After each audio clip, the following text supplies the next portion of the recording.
to the Cajun dance and the Zydeco. Filet gumbo and a crawfish pie. Filet gumbo and a crawfish pie. Welcome to Literary Gumbo, a continuing look at the world of writers, writing, publishing, and all other peripheral events. I'm the Chiefster. I'm Fred Klein. And my guest today has probably as many hats as you could probably throw in rodeo. A rodeo, I don't know why rodeo, but somebody who really has got some exciting information for all of you people who want to write books. Welcome, Gail Kearns. Thank you very much, Fred. It's a pleasure to be here. Listen, I've been meaning to get you over here for a long time. I know.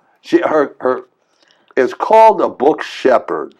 Yes, I'm a self-proclaimed book Sherpa, actually. Sherpa. So book shepherd is a common term amongst other book shepherds, and Dan Poynter, my mentor, coined that term. And why did Ellen, the late Ellen Reed, why did she use the other one? She called herself a book shepherd. Shepherd, yeah. Yes, exactly. And most people do. But now there are hundreds of book shepherds out there. Oh, really? Oh, yeah. But here there's only I want to go back all the way. We'll get to here. Okay. Later. Around the world, there are a lot of book shepherds. So at one point, I thought, well, I have to distinguish myself from the herd, and so I decided to call myself a book Sherpa. I can see you on the top of Everest. That's right. I can see you up there. Anyhow, where are you from originally? You're not from Santa Barbara originally? No, I was born and raised in Vermont. Vermont, yes, okay. I did. I went to Hunter College. My background is in New York City. Yeah. Great. I lived right near Hunter. Go on. Right. Well, my background is art history, but then I later on fell into the film industry. So I was a production coordinator and a production supervisor on studio films mostly for many years. Famous films? Well, famous yes. films? Like, come on, I did a book called The Film Encyclopedia. Okay, then you know a lot of these films. I worked on Blowout with John Travolta. Okay, yeah. I worked on Once Upon a Time in America with Sergio Leone. Okay. And Dress to Kill. Dress to Kill. We did. Yes. Okay, so who's those the director? Crossing Delancey, which was shot in New York. Okay. But most of the time, were you still in New York? Or no, I was mostly on vacation. I mean, on location, not vacation. Yeah, it wasn't much of a vacation, believe me. But I was on location most of the time. Really? Yeah.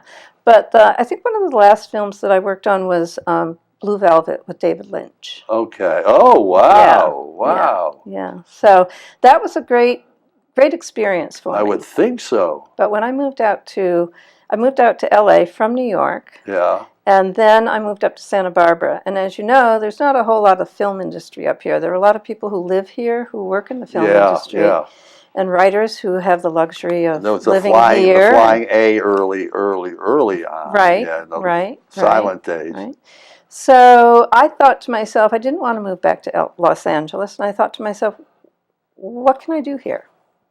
And I thought, and don't ask me where this came from. It was like a bolt of lightning. I said, I can be a book editor. Now, no background at all. I had worked with script writers. Yeah. You know, I'd worked in the film industry with writers, but not as an editor. But I come from a family of journalists. Okay. And so I have that background. And so I had my first little computer, and I opened it up, and I sent out my resume, and I got a response in about 3 minutes from a woman who had a children's book activity publishing company. And there were activity books for kids. And so I started learning. Go on. I started learning the ropes there. And then, of course, I met Dan Poynter. But now, did Dan live here all his life? Well, since I've known Dan, which was over 20 years, he's been here. And he used to have a marketing seminar 4 times a year. Oh, yeah. At his house up in Goleta. But there's also a publishing company, too. He had Is that Para his Publishing. Oh, no, wait. But Para I knew about. But Pointer, there is a Pointer industry? Is that? I don't think that's That is Dan. the connection? Okay, I don't all think right. that's a connection to Dan. Because that I know Dan of. really was the first to catch on to, certainly in terms of self-publishing, he was the one one and only who created it. He did a book on Frisbee playing, and he packaged the book inside. On Frisbee? Yes, and he packaged the book inside of a Frisbee. You don't happen to have that copy of that, I do you? don't. And he Well, self-published that. but he was interested in aviation. No, wait, it was He was head of the parachute industry of the America. parachute. That was Yep. one of the books he did. I remember. He did. Interviewing him was on the parachute. That whole yen for parachuting. That's right. Yeah. That's right. So when I sent out that resume, I sent it out to all the publishing companies I could find in the Santa Barbara phone book, and Para Publishing was one of them. Okay. Yeah. So Para Publishing was one of them. And I kept calling him, and he was rather gruff, actually. And so I thought, well, you know what? I'm just not calling this man again. And 2 weeks later, I got a call from Dan Pointer. He said, Gail, this is Dan Pointer. You want work? I've got work. Oh, just like that? Just like that. Oh, my God. And so I said, well, what kind of work? And so what I did was I would proof the whole index of his self-publishing manual. And all of the resources, which was a huge job. So you were doing, oh God, you were doing proofreading. Right, Oh. so that was my first job in publishing, basically. Wow, Yeah. wow. Yeah. And that is something that most, certainly first-time writers, have no idea how necessary that is. Proofreading? Yeah. Always. Proofreading, line editing, and all of that is just the most important, especially if you want to get it into the hands of a publisher, of an agent, or whatever. Correct. Is having it in perfect condition. That's true. That's so true. Yeah. And I'm a self-taught copy editor, by the way. Because Dan said, well, maybe you could do some copy editing for me. And I thought, okay. So I got the Chicago Manual of Style, which is the book editor's Bible, basically. And it's a book that's about this thick. And My book is this thick, too. And I just remember having to keep looking up rules all the time about copy editing, and one rule after the other. Oh my goodness! It was something. So my first book was that I copy edited, other than helping Dan, was a book about golf. Now I know nothing about golf. And secondly, the writer was Japanese, and his first language was not English. And I still have that book on my shelf, but I'm really afraid to take a look at it. So what is it called? What was the book called? I don't remember, but I have to tell you, I can't take it down from the shelf and look at it because I'm sure there are hundreds of mistakes. Oh, that's wonderful. I couldn't think of more hurdles that you could... Golf. Yeah, okay. That's funny. But under his tutelage, did you begin to learn the other areas? I sure did. So what happened was I set up a company called GMK Editorial and Writing Services. And that was my editing company, How long ago was that? 20 years ago or more. So that's about when I came here. Okay. Yeah. So it was before ebooks. It was before print on demand. Yeah. And it was when people would write books, I would edit them. And a year later, they called me up and they'd say, so you edited my book and I now have 3,000 of them sitting in my garage. What do I do? Now you ask me. Now you ask me. So I would ask them to send me a copy of the book. And most times the book was not very professionally produced. And even in those days where we didn't have print on demand and ebooks, you had to have a book that looks like it comes off the press of a major house. Absolutely. And they just didn't. So sometimes they'd go back to the drawing board. And I realized there was a need for someone like a book shepherd to help these authors oversee production of their books so that they would get a really dynamite product, basically. Uh-huh. So I did that, and then just as kind of a natural extension was the marketing and PR. So today I have a full book shepherding agency. We do everything. So aside from writing the book, you have the editing process. Right.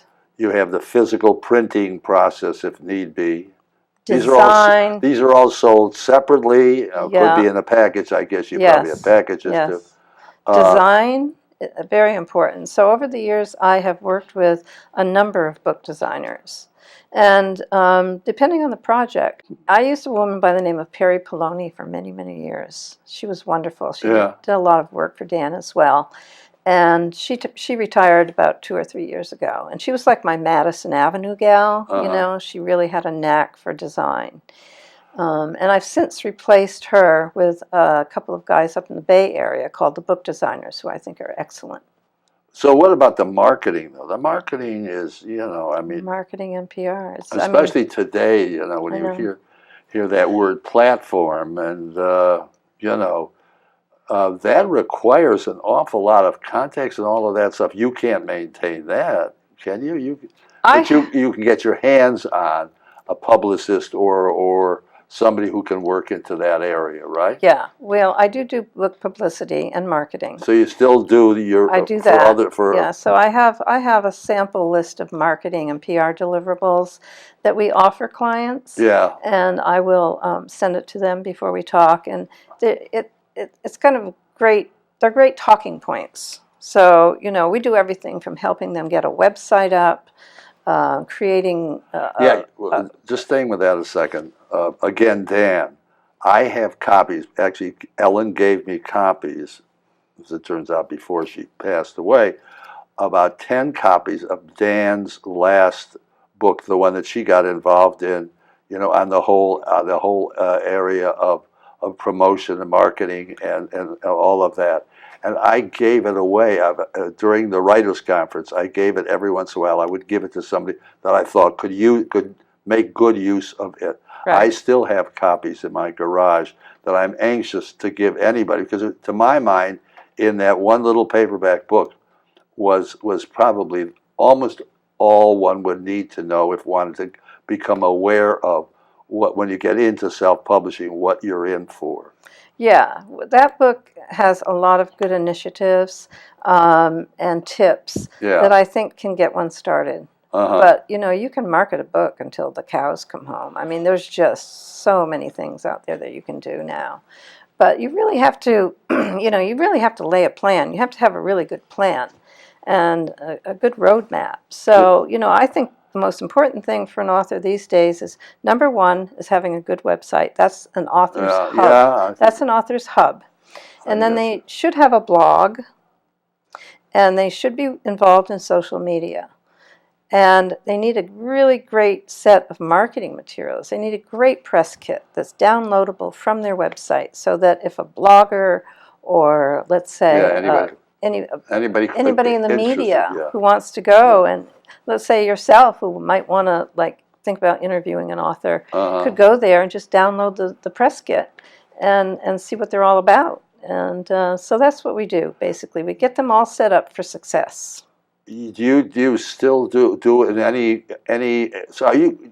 In other words, could you consider yourself also have agent responsibilities in a way?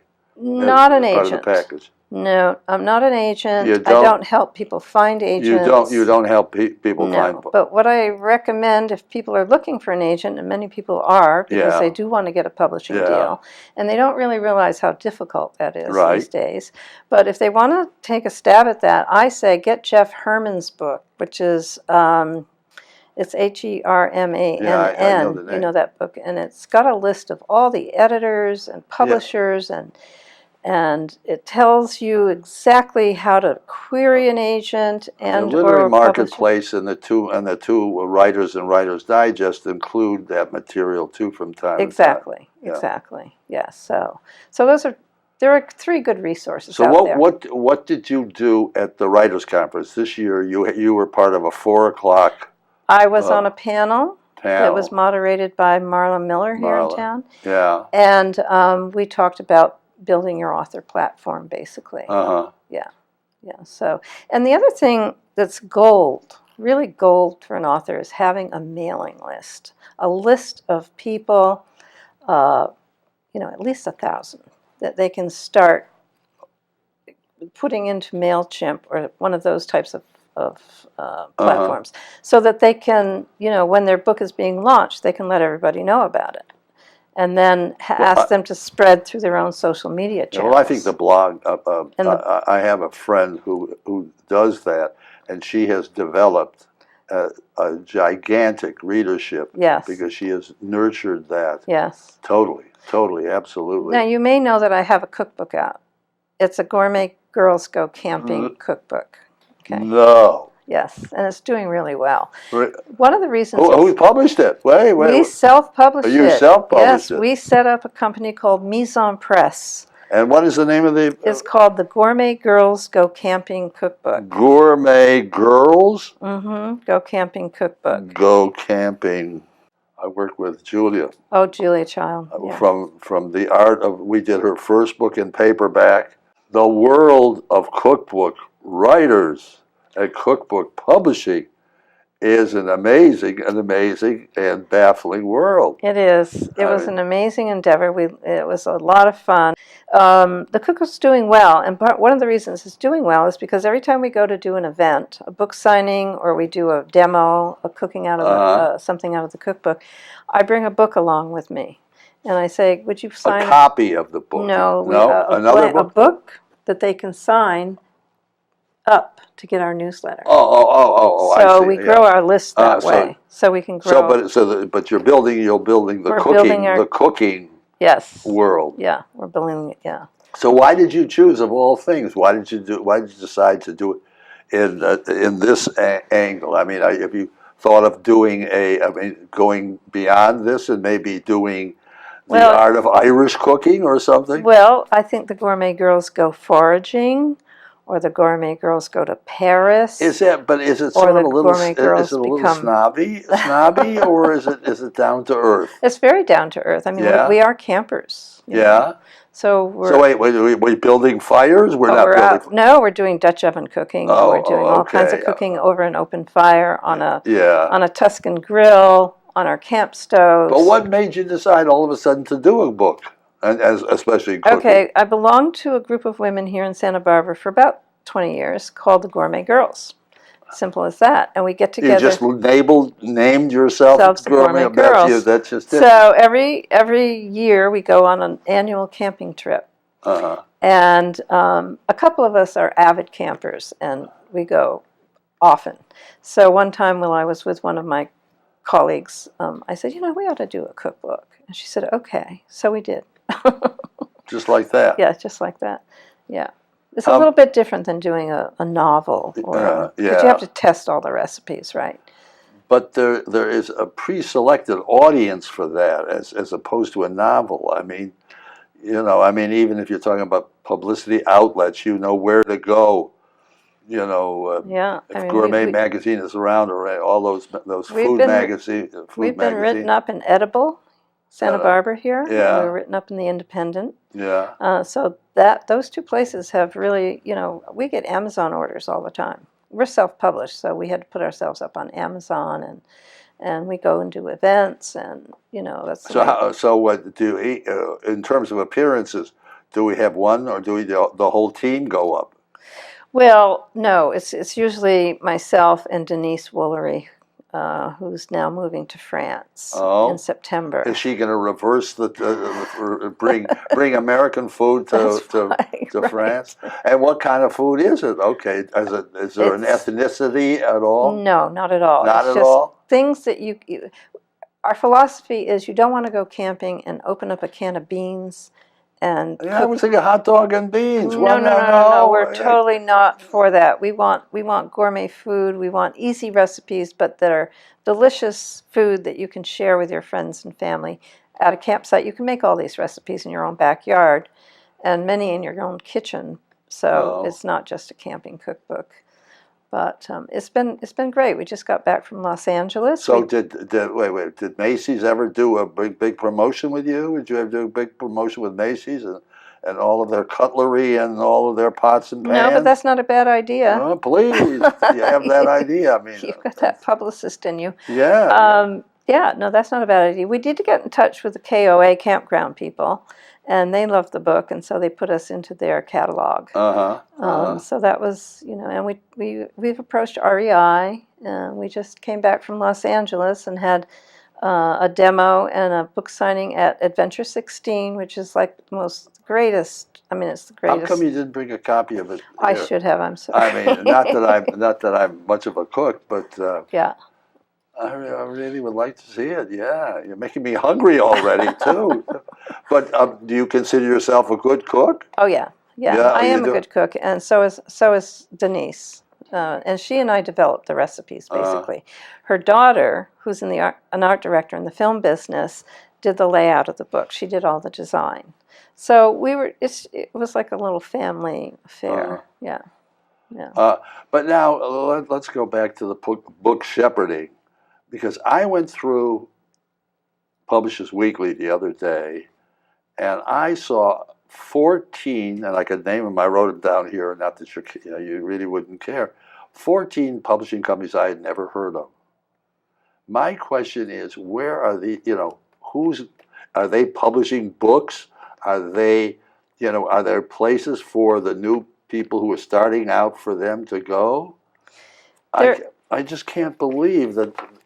There are a number of small publishing companies popping up all over.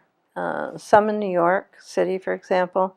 They're taking up some of the slack, really, that the big publishers, because it's so hard. Yes, I guess they have to. It's so hard to get a publishing deal with one of the big five right now. Yeah. So there are smaller ones that are popping up that are, I think, taking up some of the slack. And university presses, somebody told me, not that they weren't part of my 14, but that university presses are now, I think we even said it with Diana.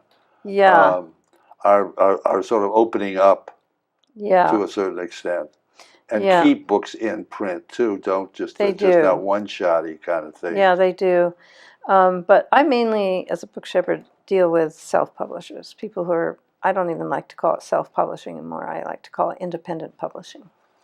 Well, as one who was with one of the big companies, I don't want to lose the big companies either. No. Because I think we used to work so hard that the whole marketing world, but at the point that you could do anything then, because then nothing was being done.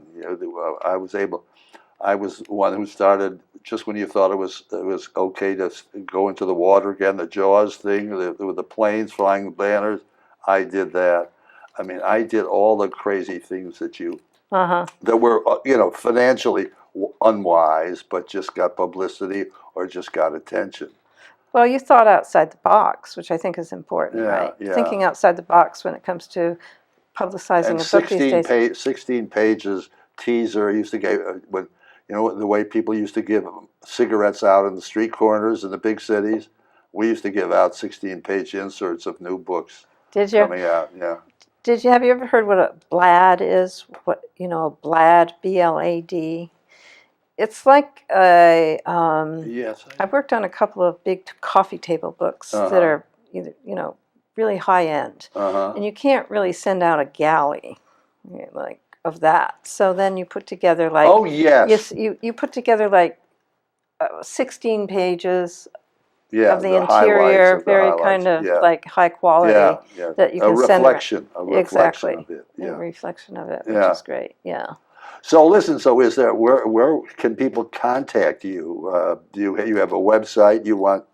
I do. It's why don't you? It's just www.topressandbeyond. Topressandbeyond.com. All spelled out. TOPRESSANDBEYOND.com. Okay. All right. And right now, are you? Do you have any authors that need connections here, like an interview with me? Seems to me there was somebody. You did interviewed Jerry DePago, didn't Yeah, you? Yes, yes, you did, yes, Jerry. yeah. Okay, okay. At the moment, my clients are based in North Carolina Oh, and Sausalito and Portsmouth, New Hampshire. it's a weird combination.